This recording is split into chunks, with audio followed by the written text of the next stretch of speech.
Kuthiwa usomabhizinisi waseLimpopo ubhidlize umuzi awakhele intombi yakhe ngemuva kokuthola ukuthi ikhulelwe ingane yenye indoda.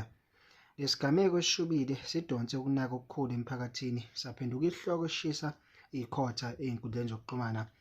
Imibiko ithi lo somabhizinisi wakha lo muzi njengomnikelo nothando lwakhe entombini yakhe. Nokho ubudlelwano babo buthiwa baphela ngokushesha ngemuva kokudaluleka kwezindaba zokukhulelwa okuholelwa esinqumeni sokubhidliza lo muzi. Abanye abantu ey'nkundleni zokuxhumana baveze ukuzwelana nobuhlungu bomuntu wesilisa bethi isenzo sakhe sivela ebuhlungwini, kodwa-ke abanye bamgxeke kakhulu besho ukuthi ukubhidliza impahla akusona isixazululo futhi kuphakamisa imibuzo eminingi ngomthetho namalungelo empahla.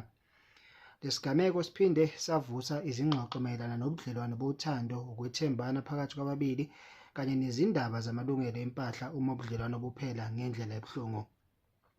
Ake usitshele-ke wena ukuthi wenzani uma uhlukana nomuntu wakho okwamenzela okuthile. Uyakufuna ukubuyiselwa umenzele kona noma uvele uhambe uqhubeke nempilo? Zwakalisa-ke uvo lwakho sizwe ukuthi ngabe uthini. Isambane News sibuya nazo zishisa. Isambane News sibuya nazo zishisa.